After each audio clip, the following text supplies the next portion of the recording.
BC Serna, my friend, I'm so happy that you're here. Everyone, I invited BC because when I'm around BC, I feel inspired to be a better person. I feel connected to my heart. I feel connected to my power. I feel connected to my purpose and to my joy.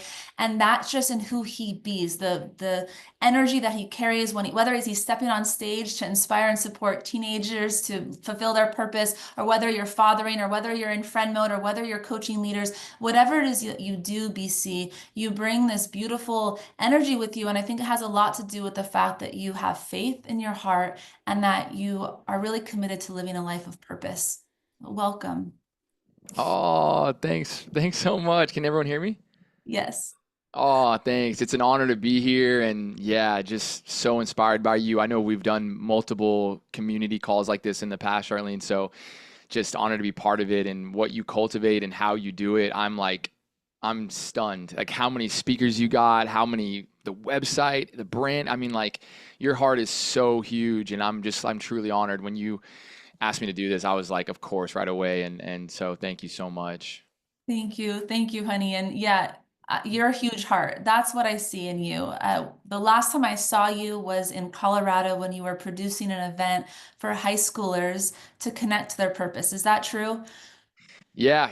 I run a high school program every summer with a couple hundred high schoolers. We teach them about heart-led leadership and vulnerability and authenticity, and yeah, it's powerful. So, what have you learned working with teenagers about purpose and heart-led leadership? That I think every adult needs to find young people to impact and to mentor and to just pour into. Young kids now more than ever, they do not have any sort of compass pointing them towards real role models. It's a lot of fake, fugazi kind of uh, heroes that we have. And I realized I've been working with high school kids for 15 years and running high school programs and taking high school kids around the world. And they need is one person in their corner. They just need one, and not a teacher, not a parent, but just one person that really can kind of be there for them and just hold space for them and not have to be this nagging, like, do your homework, get good grades, go to college. Just one person that can kind of listen to where they're at and to just hold that space for them. And now more than ever, right? High school kids are really struggling on their journeys. Wow, it's so beautiful. Well, I'm inspired because it's true that I would have really benefited from having a mentor when I was a high school student. I did not have great mentors around. And so I'm curious, since most of us are adults here, what have you found when an adult does mentor a high school student or a younger person? What do you notice how that changes their life, the adult?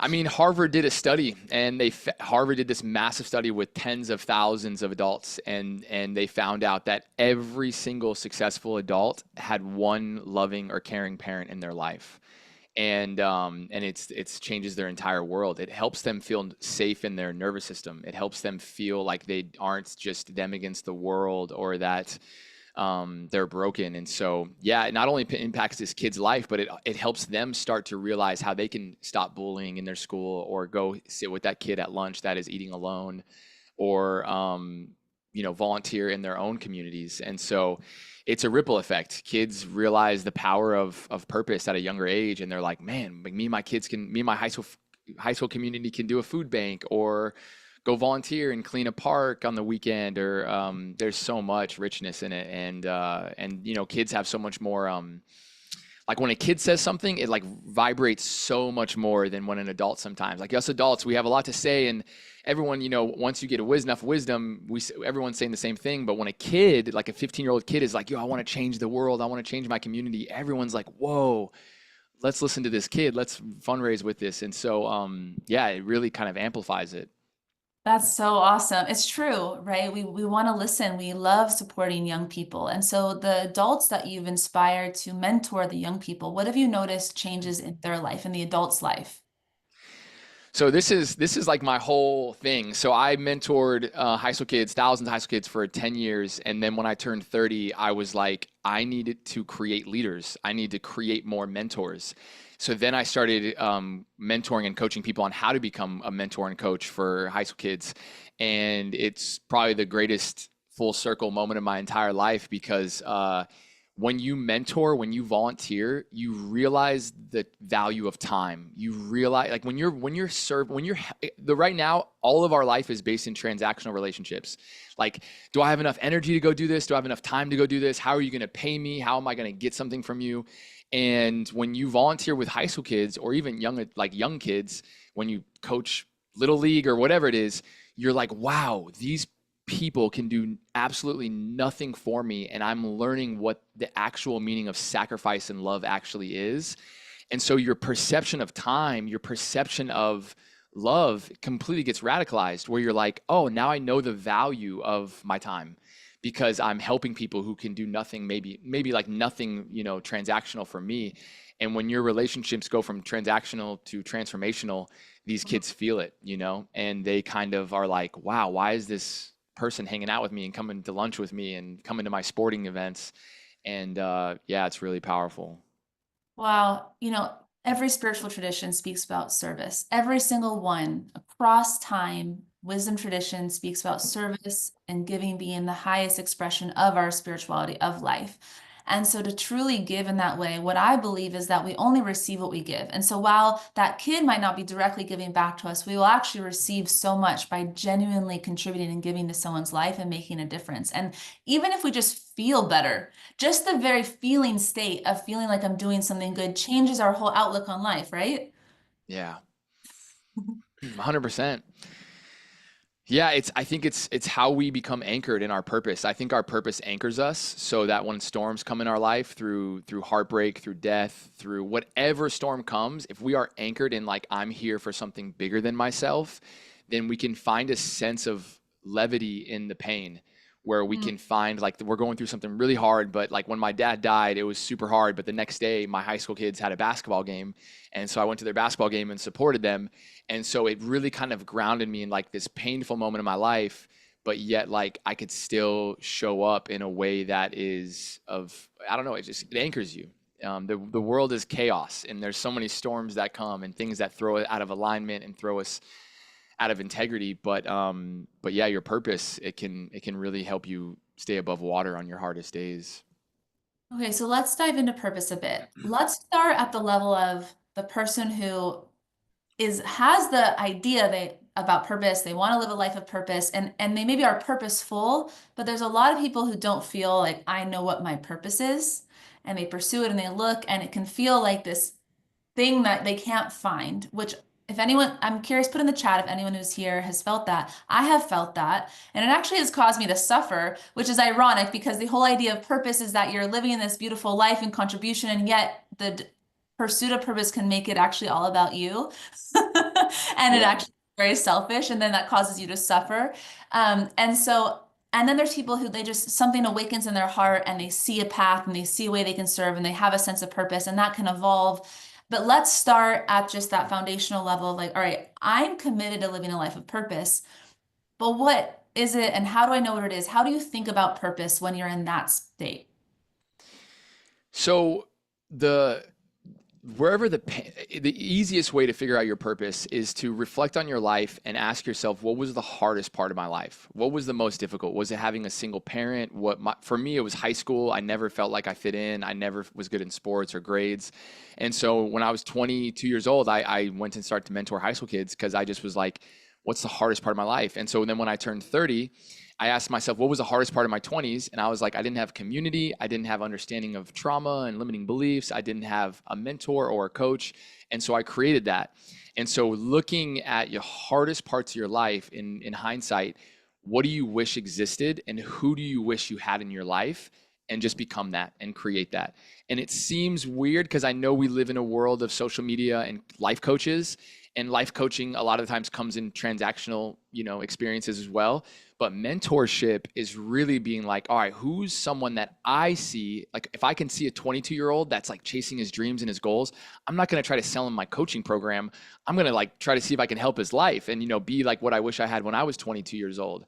And so from content, like whatever content you wish existed, if there's a podcast about relationships and love and spirituality you wish existed, if there was an event in your home community that you wish existed where you guys get together and make sandwiches for the homeless, whatever you wish existed, create it and become it. And it sounds maybe like that might sound hard to some people, but it's really easy when you just look back in your life, and it's easier than I think maybe we make it. Okay, I love that. So two places to look is either where has been the biggest challenge of your life and what would have benefited you at that moment that didn't exist or that you didn't know existed, didn't have access to. And then potentially on the same thread, but it could also be different. What's something that you wish existed in the world and just create that. So I love that. That's two places to look for purpose. Now, what do you think of as purpose? When you think about living a life of purpose and you coach people around purpose, what's your philosophy of purpose? Oh, that's a beautiful question. So, passion and purpose are two different things. I think we get confused a lot of times of like my passion is my purpose, but my passion for photography, my passion for making videos, my passion for whatever traveling, that's beautiful. I can accomplish whatever I'm passionate about by myself. I can become a photographer and be successful. But your purpose is designed so it's unable to be accomplished alone. You actually need to learn to ask for help. And that is one of the hardest things. I don't know if anyone here has ever struggled asking for help, but it's so hard. Like you making this event, you had to ask for support and help. And that was probably like embarrassing on like, oh man, I need help with the website. I need help with the branding, whatever it is. So we need to start to learn that our purpose is going to make us seem like we're like a little bit uncapable, but it's actually the humility that makes the purpose come alive. Because once we see validation for our purpose, for changing the world or changing someone's lives, we can never accept the praise for it because we have to give it to our friends and our team and our family of people who helped us. And so purpose is designed to make it so we need to do it together as a collective. And then if we ever, someone says, "Oh man, you're doing so amazing in your purpose," it's like, "Oh no, my friends built the website, my team got the bags to pick up the trash for the beach." And so learning to ask for help is one of the strongest attributes of a human being. And once we learn to ask for help, we feel unstoppable. We feel like we're can like, oh wow, it's okay to ask for help. Well, I love that philosophy that purpose can only exist in relationship and is only able to be accomplished in connection. So, well, let's say somebody has an idea, a purposeful idea, but they don't feel like it's fully hashed out yet. Or, because sometimes we have this vision, this idea, we're hesitant to even put it out there until we feel like we've put some good legwork into it yet, or we've really built the foundation so that it or us are worthy or ready to actually call in support. And I'm just curious in your own life, when the projects and the ideas you've had, how do you think about that? Like, at what point do you start bringing other people in versus you just starting to work on it quietly yourself behind the scenes? As soon as possible, sharing it with someone and really just starting to tell people about it, which sometimes it's like, no, like in our passions it's like do it yourself, build the website first before you tell yourself everyone you're a photographer. But your purpose, like I had an idea for 2 years, 2 or 3 years, about this thing called the traveling good, where I wanted to go around the US in an RV and do random acts of kindness and throw events. And for 2 or 3 years I just sat with myself in that and I didn't do anything. And then on the night of New Year's for 2018 going to 2019, I told two of my friends the night of like New Year's, and they were like, "Wait, this is the coolest idea I've ever heard. Like, what do we need to do to make it happen?" And in 2 weeks, we built a Kickstarter. In 3 weeks, we raised $30,000, and in 4 weeks, we went around the U.S. to 25 cities. So within a matter of a month, I had an idea for 2 years that I didn't execute on because I thought I had to do so much before I told anyone, and it was complete opposite. And so if you have that idea for a podcast, and I know some people on this call, Anna, Lena, and Sarah, they're on their journey of creating content in their own worlds. And my goal is to empower them in their purpose and give them permission. So when we live our purpose, we live our passion, we give people permission to do so this, on theirs. Because they're like, wait a second, what is holding me back? It's not X, Y, and Z. That's just my thoughts. And so the whole thing is our purpose is bigger than us. It ripples beyond us. And there's people, Sarah and Annalena, they're going to touch people's lives that I'll never even know their names. But if I can empower them in their purpose, then it'll ripple effect and it'll just continue to ripple. And we all stand on shoulders of giants. Like we're all here because someone else went before us. And so always just remaining humbled in that. And yeah, just trying to, yeah, ask for help.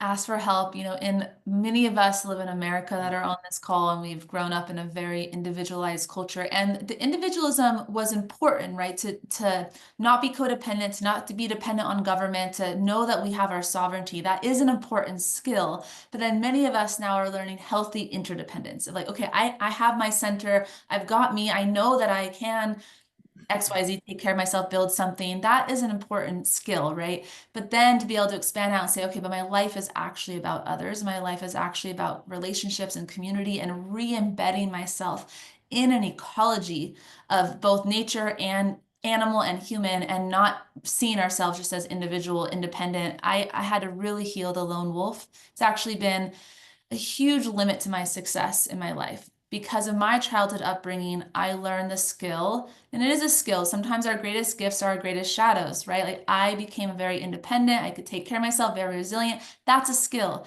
But the shadow of that was not asking for support, doing things alone, not asking for mentorship. And I can look back in my life now as a 35-year-old woman and say, wow, had I actually brought that out to community, had I been willing to put that out there earlier, had I, thing, who knows what would happen. And I have to really have had to learn that recently.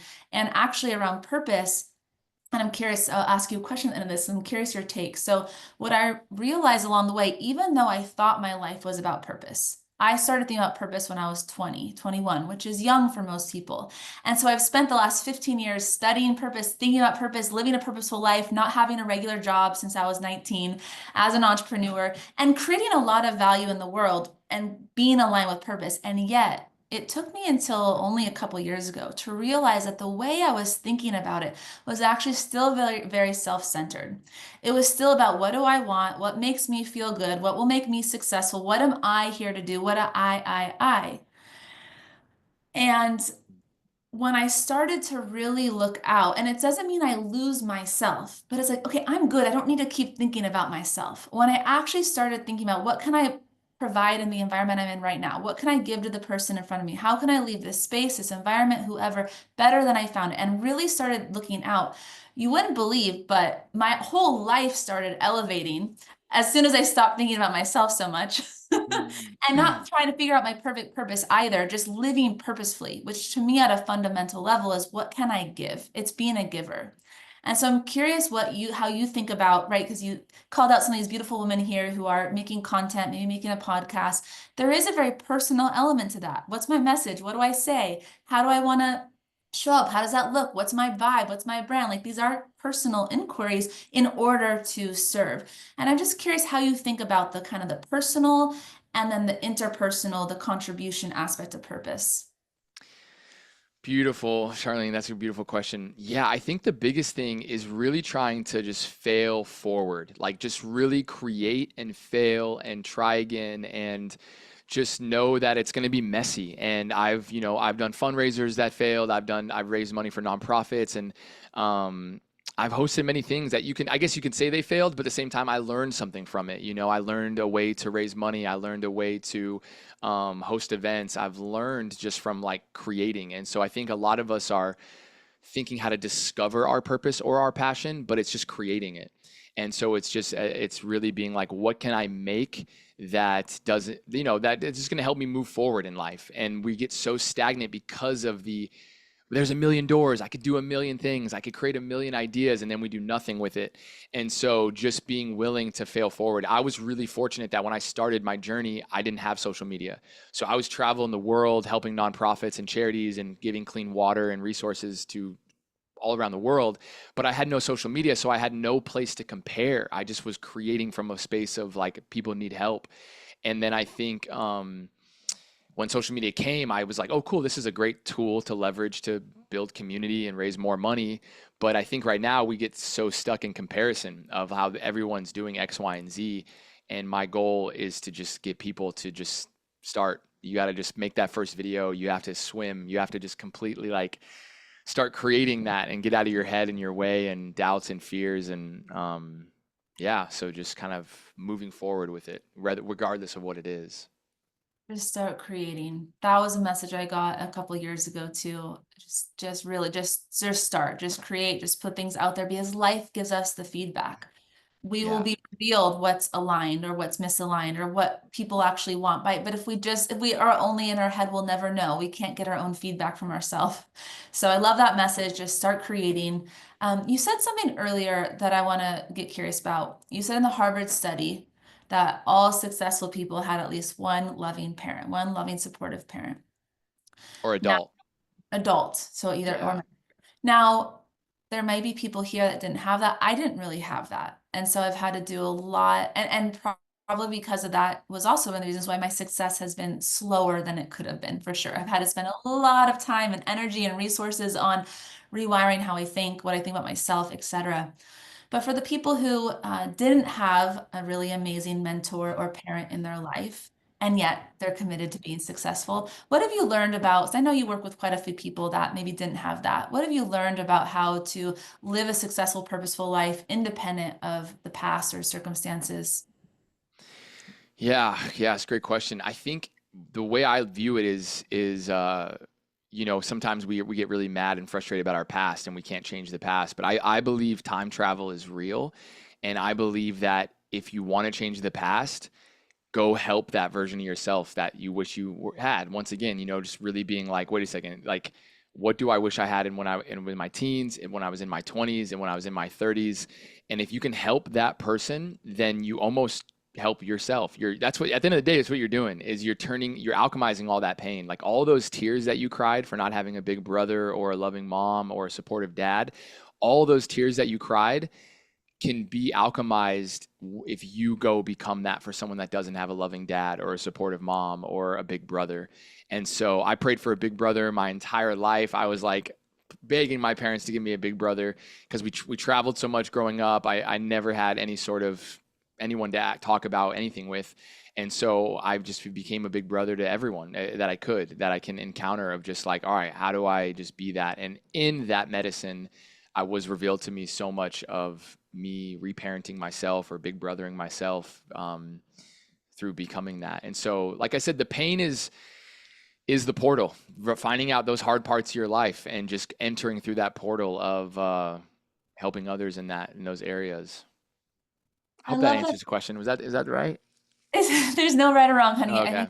think reiterated the beautiful message that's come through you, which is to mentor somebody younger, not coach, not offer service. And actually, one of our guests, Yarrow, has a community called Hatch. And part of Hatch is that 20% of the guests are next gen and they come in for mentorship. And so that was the first time that really got introduced into my awareness of being able to mentor somebody. And I think about my friend Lucian, who's also going to be speaking. His daughter has a whole ministry of aunts and uncles, basically. So if you are photography or you are purpose, something that you're passionate about or purposeful about, then when she wants to learn about photography, or she wants to learn about whatever it is, she actually has somebody that's already committed to teaching her when she's interested in that. And so Boom. it's he embedded that in his daughter's life from a young age.